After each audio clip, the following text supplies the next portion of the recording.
One item you will eventually need in your web design is colors. And when I talk about colors, I'm also talking about black and white. Browsers interpret colors one of three ways. The color name, like blue, black, green, magenta.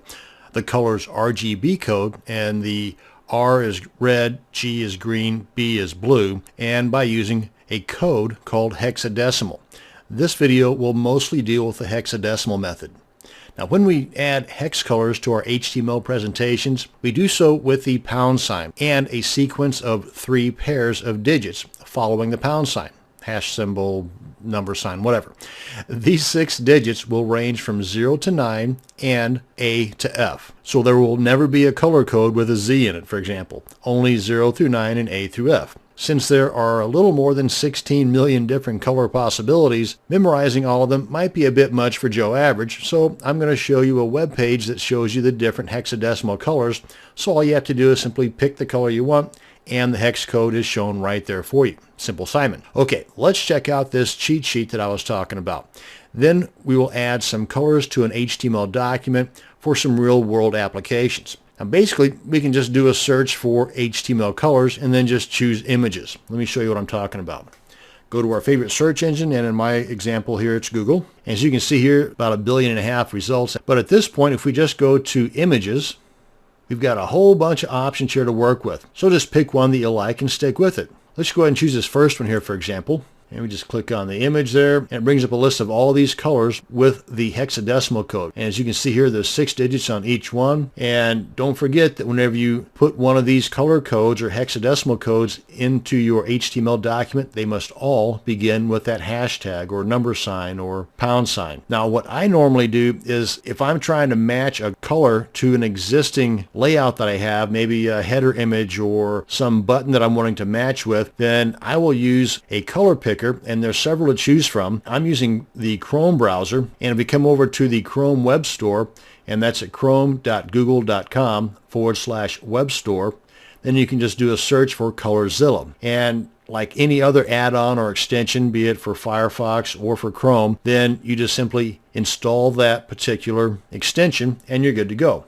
Let me show you. I've already got this one installed, but at this point you would just click on this, click on the added to Chrome, and this is already added to mine. So I'm going to go over to my extensions here, go to Tools, go to Extensions, and I've got a lot of mine turned off just to increase the speed of my browser.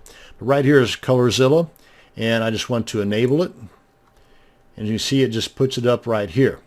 So now then, if I want to check out an exact color to one of my, say, buttons that I'm wanting to match or a header image, and I just click on the Colorzilla color picker,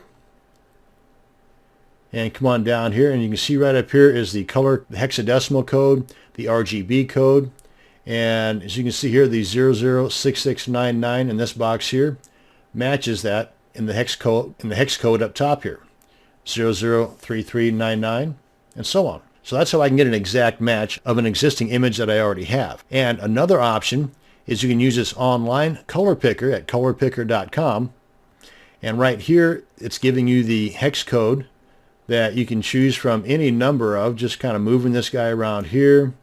And you can also choose from the RGB code here. And whenever you get a color that you like, you can just click on Add to My Colors, and it'll add it down here, like so. So then you can just come on back here, click on this, and it shows you that hex code there. And here it shows you that hex code there, and so on. So this might be a nice site for you to bookmark along with a page like this that has a whole list of them. Now, another option that I would go for is using something like the color pickers in Photoshop or GIMP, for example. But of course, that requires you to install those particular software, and with Photoshop, it also requires you to buy it, which can be kind of a hefty sum. So that's a quick rundown on the colors. Let's go ahead and demonstrate this in an actual HTML page. Let me go ahead and open up my Komodo, and I've already done that here. Let's go to File, New, and let's go to Template, HTML5. And here we go.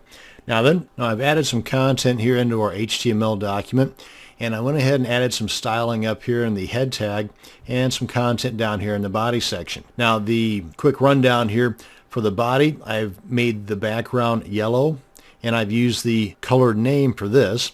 And for the H1 tag, I made the color for the text red. That's FF at the very beginning, remember RGB. And for the H2 tag, I made the color blue. Remember, RGB, red, green, blue. And for the paragraph color, I made it blue. And here I use the color name. Now, these are just using the F's and the zeros. You can go all out and use any number of these color codes here, for example, to really add some pizzazz or matching the surrounding color scheme of your site. But let's go ahead and save this and take a look at this in our browser. Yeah, that'll be fine for now. And preview this in our Komodo tab just to kind of keep things close by here. Here we go. Now then, if we were to change this to a hexadecimal code, remember we have to start it off with the pound sign or hashtag, and we can only go from 0 to 9, A to F, or any combination thereof. I have no idea what that color combo is going to be, but let's just see. Save that. Okay, kind of a nasty blue. And if we were to go all F's, like so. But if we want to change this to this color of green, for example, for the H1 tag, 006600. Don't forget, we have to have the hashtag at the very beginning. Save.